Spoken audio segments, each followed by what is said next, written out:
Welcome to episode number 29 of the Mastering Marriage podcast, where our goal is to strengthen, unite, and restore your marriage.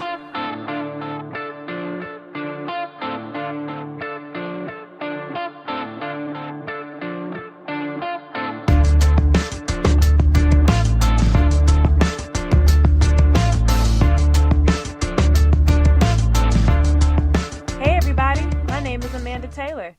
And together with my husband David, we are the co-founders of MendOurMarriage.com.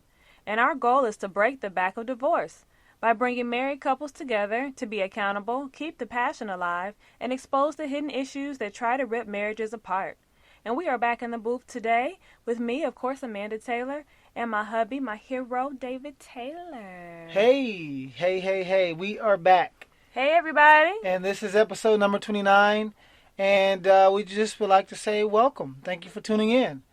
We have a very juicy episode lined up for you guys. You love that word, juicy. Well, because this is going to be juicy. A lot of information, a lot of just heavy stuff. But before we do that, I just would like to say that this podcast is brought to you on behalf of MendOurMarriage.com, where our number one goal is to break the back of divorce. Snap, crackle, pop. Snap. Ooh, you can't get it out. Couldn't get it out. But you know what I mean. We out here really trying to destroy divorce. And we are taking an aggressive, offensive approach. We're being proactive about it by equipping people with information, tools, and resources. One of those was the sex challenge. Yeah. Yes. By now, you're going to hear this on Friday, which means that it started on Thursday. So if you didn't get in, then you won't be able to get in and qualify because it was 4 days in 4 different locations. So everybody there will be a winner. Yes, and you would have had to submit that you have joined on our page on the website. So if you didn't do that, then you won't qualify. But anyway, maybe next time. Yeah, maybe next time. We'll be doing it. We're going to try to do this more often because we got a really good response out of this. Yes. Maybe it was because, it was all about sex. And people freaky, so they like sex. Let's talk about sex, baby. Something, but anyway, we just want to let you guys know that we are out here really being proactive about making sure that I just can't get that word out. Divorce is destroyed. That's all right. And so, but anyway, check out our website, MendOurMarriage.com. We have tons of resources. We have some new stuff coming out, new videos we're about to drop. Fitness videos, that is. And so go and look and learn because we really want to educate you guys and help your marriage thrive. So, but anyway, and also before I get started, thank you for everybody who have been submitting ratings and reviews. Yes. Keep them coming. Keep them coming. Thank you. So, but anyway, now that I've got all the formalities out the way, let's talk about today's topic. Let's go. And it's really going to be focused on one area. Now, Mandy sent me a message a couple days ago on Facebook where she had linked me to an article that was really good, and it gave me a lot of insight to research and some just good information about why marriage fails and the science behind some of what makes healthy marriages thrive versus unhealthy marriages fizzle. So today we're going to talk about some of the science behind that, but we're going to focus on one topic, which is kindness. And if you don't know what kindness means, it just means being kind. I know. Being nice. Being nice to each other. Thoughtful. But we're going to talk about that today, and I want to talk about some science behind kindness. So I'm excited. It's a good article. Really good article. And so I'm going to talk, some of it's going to be a lot of science first. I'm going to tell you some research from Dr. Gottman. You guys may have remembered us talking about Dr. Gottman from episode number 12 when we talked about the 4 things that destroy marriages. But we're going to talk a little bit more about his research. And so let me just jump right in. So first, let me say this. Out of every 10 marriages, only 3 will remain healthy and happy. So 30% of marriages remain healthy and happy over the span of that marriage. That's so sad. Yeah. So 3 out of 10. So you guys who are listening, pick or think of 10 of your friends or family members who are married. And on average, research has shown only 3 of those individuals are happy and healthy, their marriage. Which means that 7 of y'all, or 7 of them, are having complications that is rupturing the foundation of the marriage. Or they get divorced. Or they get divorced. I was going to say, and it may lead to divorce. But yeah, so 3 out of 10 marriages are happy and healthy. 7 out of 10 are unhappy and unhealthy. Jesus. That's scary. We actually was part of that 7 out of 10. You know, we were unhappy and unhealthy, and it almost ended in divorce. And most of the people that we work with are in that 70%. So we're going to talk about some ways to get you to the 30%. So let's talk a little bit about the science behind why 3 out of 10 marriages are happy and healthy and the rest are unhappy. Because that's alarming. It hurts my heart just hearing that.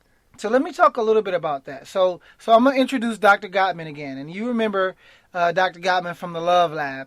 And he has a website, the Gottman Institute. I mean, he has been doing research for like 30 years or so on love and relationships. And so this guy knows his stuff. I'm actually thinking about trying to get him. No, you know what? Let's be proactive. I would like to get him on the show. That's right. So I'm going to go for Dr. Gottman and I'm going to go for Gary Chapman. Yeah, to get them on the show. Because I think that what we're doing and what they're doing, I think that'll be a nice, healthy coupling together. So, but Dr. Gottman, he began gathering most of the critical findings in 1986 when he set up the Love Lab.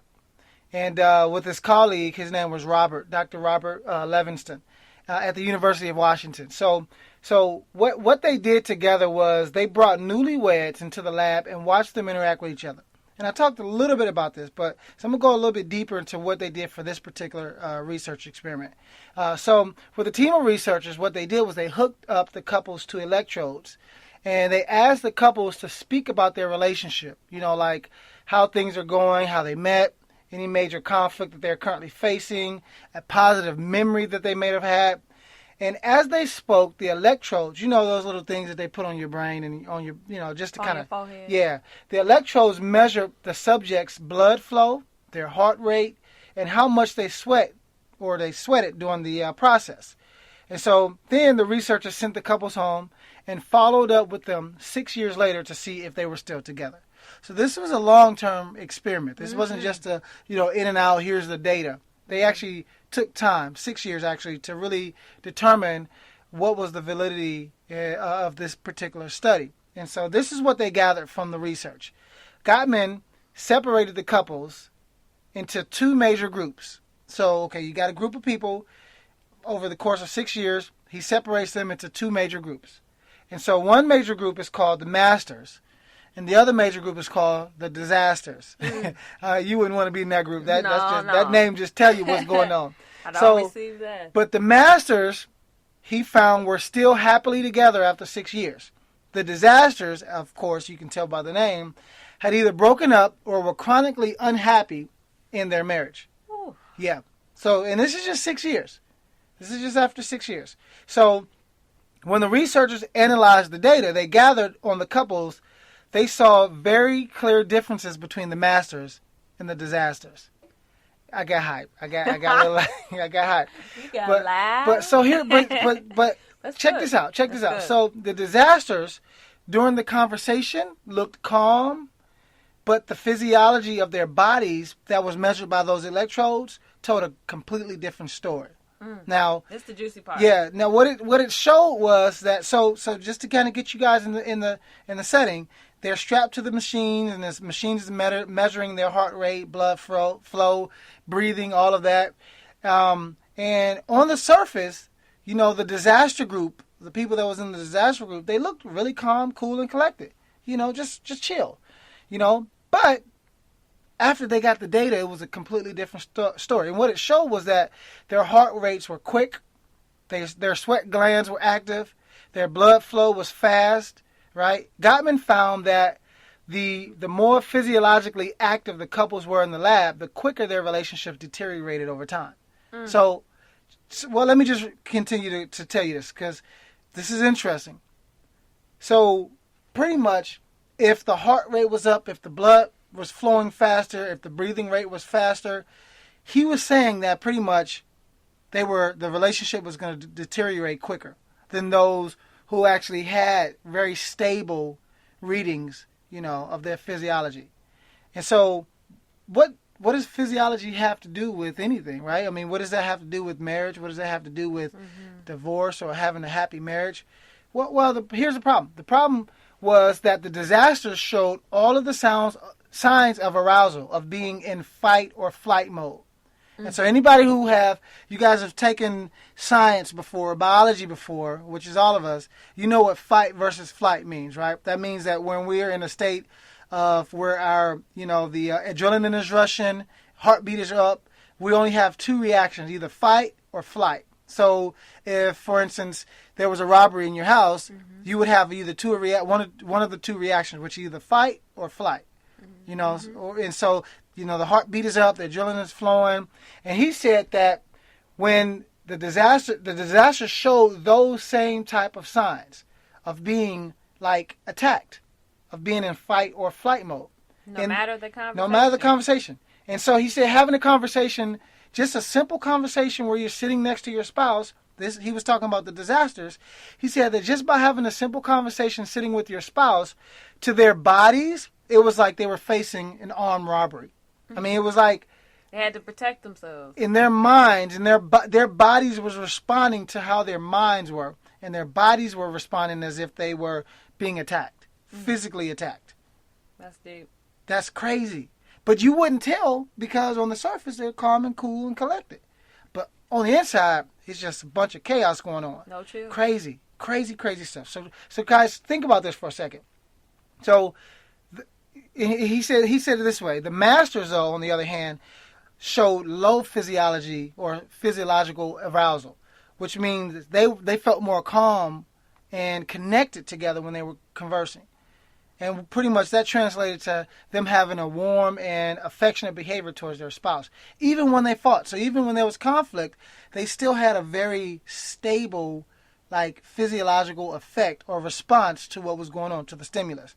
But the disaster group, those were the ones that were just spiking off of the meter, just going haywire, crazy stuff.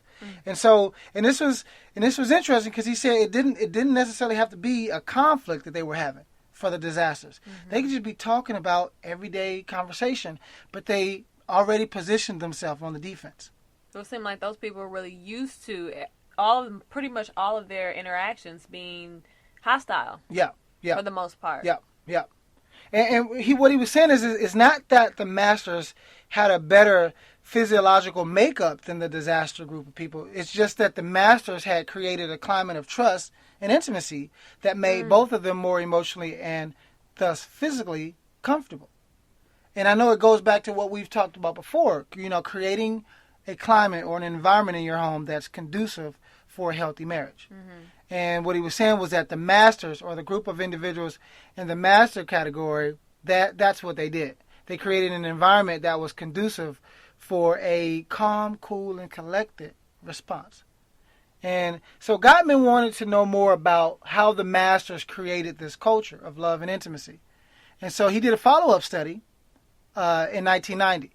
And because he wanted to know what was the difference between the disasters and the masters. Why was one group having success while the other group was struggling? Why was on the inside the disasters feeling attacked while the masters were calm, cool, and collected? So in 1990 he did another study, and he designed a lab on the University of Washington's campus to look like a beautiful bed and breakfast retreat. That sounds like something fun to go to, And he invited 130 newlyweds couples to spend the day at the retreat, and he watched them as they did their normal things that people do on vacation. Cook, clean, listen to music, talk, relax, hang out. And Gottman made a very critical discovery. This is where it gets juicy, y'all. He made a nice discovery in this study, and one that gets to the heart of why some relationships thrive and some relationships fizzle. So this is the part where you guys want to take notes. So he noticed that throughout the day, partners would make requests for connection. And Gottman called these requests bids, right? B-I-D-S, bids. Kind of like you put a bid in for, a new house or something like that. That's what he said whenever a partner made a request, he was calling that request a bid. So, for example, let's say there was a husband that likes birds. And he's an enthusiast. He loves birds. And he notices, let's say he's out there watching, and he noticed a blue jay. And he says, "Oh, bae." That's what he called his wife, bae. He said, "Oh, bae, come look at this beautiful bird that I saw outside." And what Gottman said was that the husband is not just commenting on the bird, he's requesting a response from his wife. Mm-hmm. Now, on the surface, it may seem like he's just kind of saying, "Oh, look at this beautiful bird," because he likes birds. But what Gottman noticed was that he's really making a request. And he's requesting a certain response from his wife. Mm-hmm. And what he's looking for was a sign of interest or support. Mm-hmm. And really on a deeper level, he's hoping that they'll connect.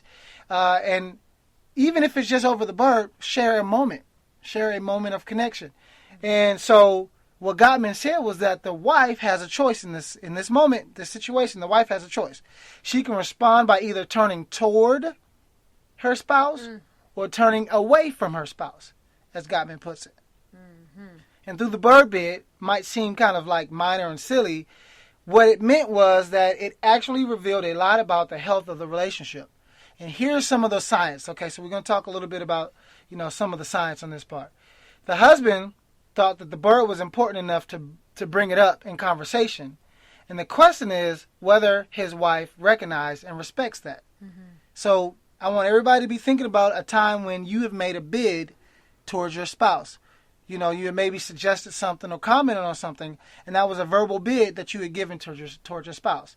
Mm-hmm. And I want you, as the spouse, as the receiver, I want you to think about how you responded. Did you turn towards your spouse and show interest, or did you turn away from your spouse and not show interest? And here's what Dr. Gottman found.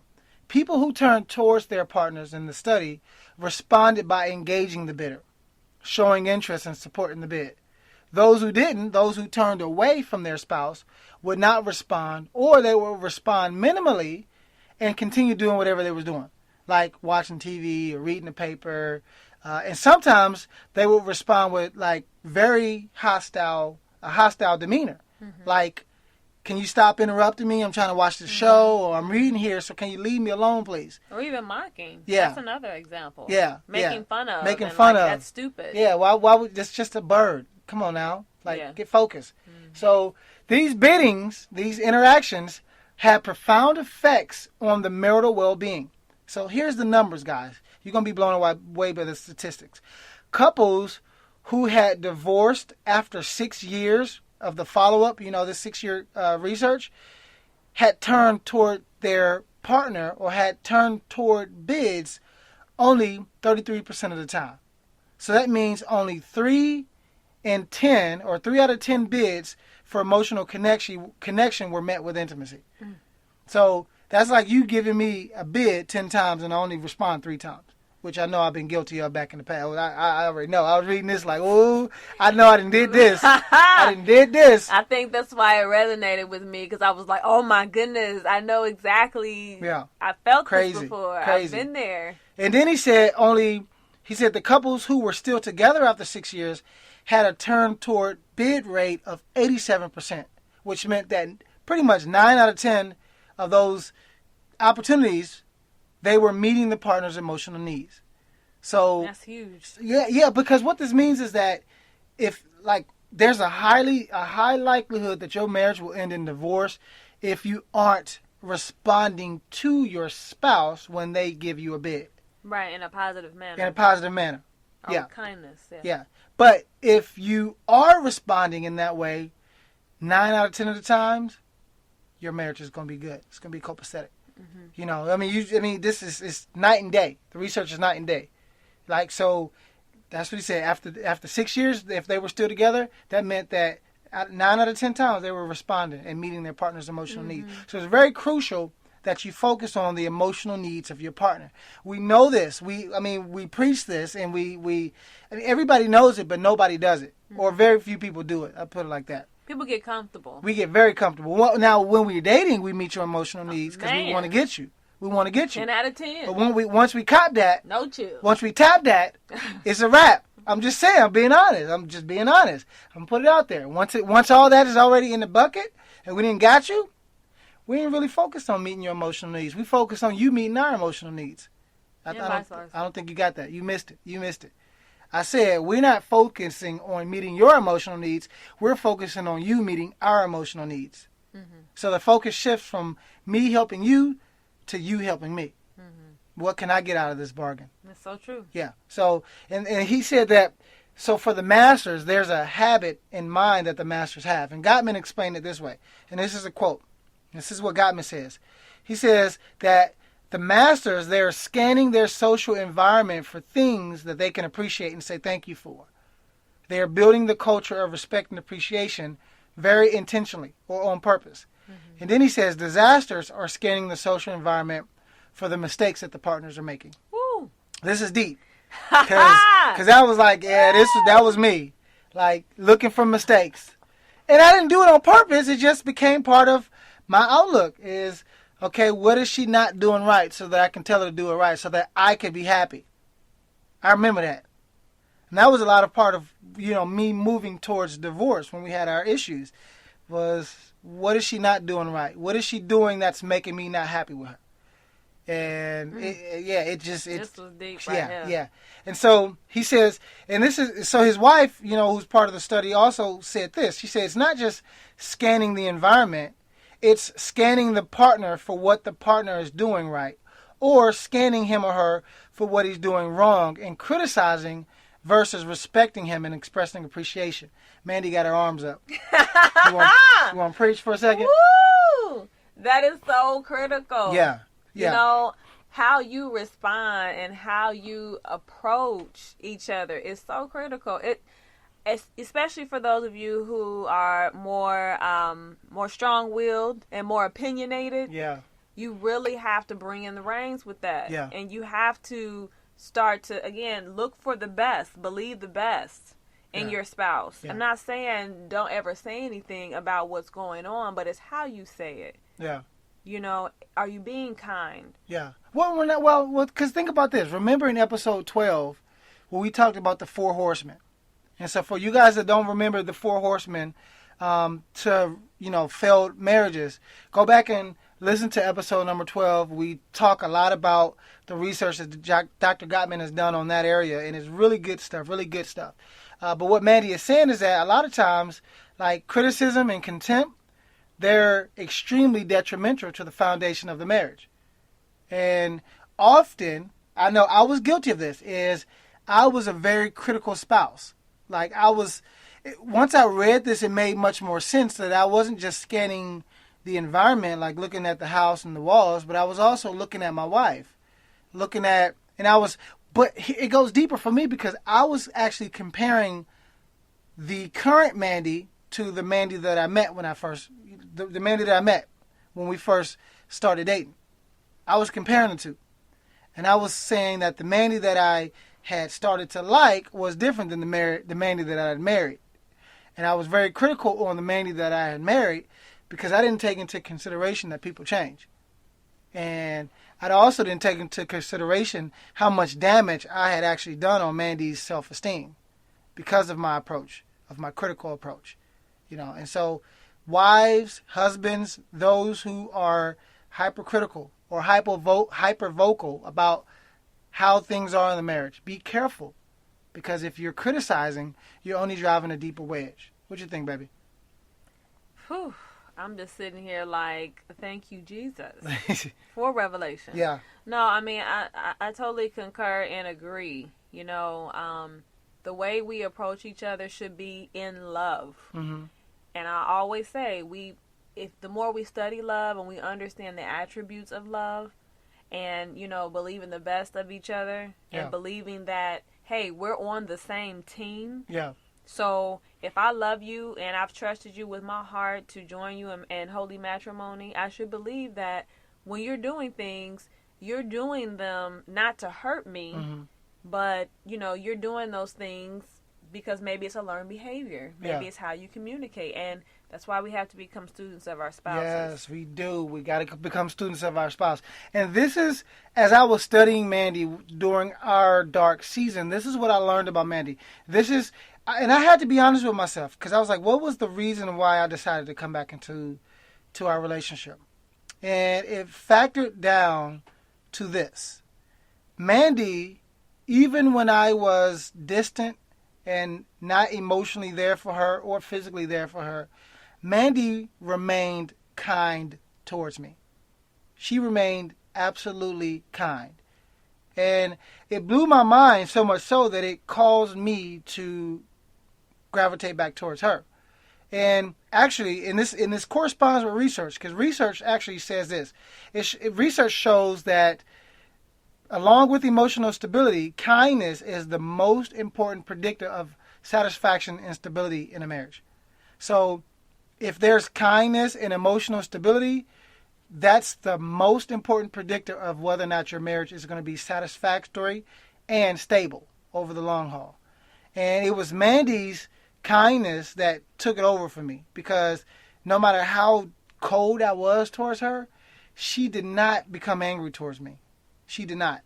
And to this day, I'm still amazed at how she was able to do that, because at some points I was a jerk. I would reject my wife, and I still wanted my cake. I was like, whatever, and she still made my tea, still did the laundry. I mean, it was, babe, you did your thing.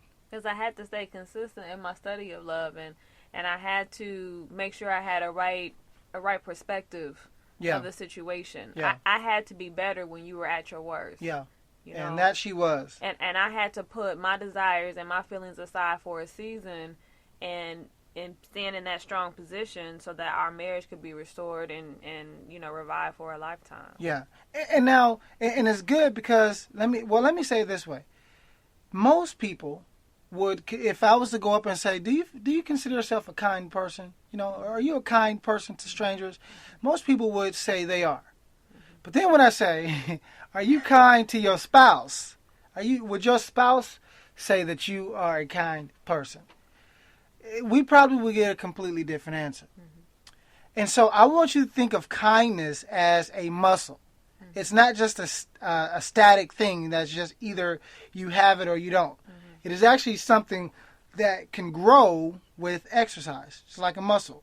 So the more you practice kindness, the better at it you'll get. And what Mandy was saying is that she had to become love, which meant that she had to literally practice the definitions of love. If you look at the Bible, long-suffering, gentleness, like not... Believe in the best. Yeah, believing in the best, not holding me hostage for my past behavior. Mm-hmm. All that kind of comes to me off as kindness. And she had to put all that behind me, all my issues behind me, and still see me as the leader of our household, which I still don't know how she do. Like, I would have lost respect for me if I was you, but you didn't. And I'm confused, and I often ask you, like, where did all this anger go? Because I'm like, I would have disrespected me so bad. But Mandy did not disrespect me at all. It was because of my positioning. Again, I always go back here, but this is my foundation. God was my foundation. I stuck very close to him. I honestly, until we had our dark season, I didn't realize that I really didn't depend on God like I thought. And I had to refocus. Yeah. And I had to make God my foundation. Yeah. And like I said, studying love and staying saturated in that. Yeah. Not just read the scripture in the morning and then just go about my whole entire day. She had to immerse day. herself. I had to immerse myself. I had to record immerse myself. Yourself. Immerse. And and just recently I even let David hear some of the voice recordings I put on my phone. I let him hear one of them, and this was back from a while ago. She was affirming me. I was saying when affirmation. I was wanting to be out of the marriage. Yes. So basically what I was doing, I recorded myself speaking life into him. So I was speaking the opposite of what he was putting out. Because I knew who he was. I knew who he was purposed to be, because I took time to study my spouse. Even though he wasn't being that man as of that day. But I recorded myself. I have those recordings still of me just declaring greatness over him, even though we were in a dark season. Even though she was hurting and angry and sad and depressed. Crazy. So the moral of this story is depression, sadness, none of that is an excuse for you not to stay and fight. Because if Mandy can do it, I know anybody else can do it, because Mandy is just a regular human being, just like the rest of us. I know that's right. And you just have to Faith without works is dead, is what I always say. Yeah. So you pray and you get before God, but then you have to put the work in. You have to become disciplined in these things and immerse yourself in the study of love. And in this episode, I wanted to just give you some science behind what really works with marriage and what really makes marriage work. Mm-hmm. And so what we found out was that when your partner makes a bid and you turn towards your spouse, you do a positive response and you engage yourself in what they're interested in, you have a higher rate of success in your marriage. No matter how big or small. No matter how big or small. And I think it also said in the article, just real quick, even when you don't feel like it, mm-hmm. you know, as David said, kindness, think of it as a muscle. Mm-hmm. Okay, so even when you don't feel like it, just even a slight response, just even showing that you care or showing interest, you know, just even in the slightest bit is turning towards, instead of you just saying, leave me alone, I have a headache, and turning over or having an attitude or something like that. Stand on your phone while your partner gives you a bid. Mm-hmm. You know, or having your phone in your hand when your partner gives you a bid. Mm-hmm. And this is something me and Mandy actually called each other out on the other day. It's because we were watching TV and then we was talking, and I was like, babe, do you notice that you have your phone in your hand and you looking on your computer screen while we're talking? And we're both so used to doing that. Because we have so many things going on. This chick had her phone in her hand while she was looking at her computer, and she was looking at the computer while she was talking to me. Mm-hmm, with and the talking TV at on. the same time. I mean, we were just so disjointed, and I was like, okay, we got to, when we do this, we want to give some focused, undivided attention. Okay. Even though we both weren't doing this and distracting the other person or like trying not to look at the other person, it's just better to give that focused attention. You know, so turn towards your spouse. When they give you a bid, turn towards them. Don't turn away or show disinterest. And then also make sure that you practice kindness. So here's your homework. I want you today to practice 3 random acts of kindness for your spouse. So today, do 3 random acts of kindness. I snapped a little bit, but I ain't going to edit that out because it's all real. We grind me up in here. 3 random acts of kindness for your spouse. Okay? 3 random acts. So these are acts that you would not normally do. So if you make tea every day, that's not your random act of kindness. I need your tail to do something different. Can they make coffee instead? Something. But just make sure that it's new and it's random, and do 3. Mm-hmm. And these are all tools that you can use to help strengthen your marriage. Mm-hmm. Okay? Point blank simple. Anything else you want to add to that, baby? I think we got it. All right, so if you need to listen to this again and take some notes, please do. I'm planning on doing a blog post about this information as well because this is so juicy, and there's more to it. Mm-hmm. This was just half of the article, by the way. It's like you can't deny it. Yeah. It's research. Yeah. You know, it's proven. It's proven love, and then you have the scripture tells you to love, so I don't know how you can beat that. Yeah. And all we got to do is now just be doers, right? Yes. Be doers of the word. Yes. Amen. Amen. I don't know about what they did, but amen. But anyway, guys, we appreciate your time. We appreciate your sacrifice. We appreciate your ear. We sure do. Yes. I mean, we're going over 30 minutes, so I'm about to end the podcast. But I just want to say thank you again because, you know, we wouldn't be able to do this without your assistance and your support. And so keep the questions coming. We have not stopped. We just tried to do something a little different, switch it up a little bit.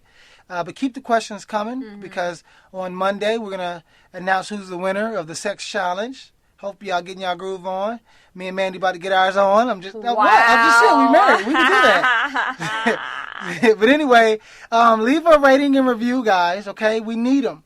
Because the more rating and reviews we get, the more visual, or I guess visible, we are to our listeners. That's right. So please submit some more in iTunes so we can get back up into the top 10. And hopefully into the top 4 and then into the top spot. But we got some work to do. So anyway, we thank you guys. We appreciate your time and we are out. Deuces. Deuces.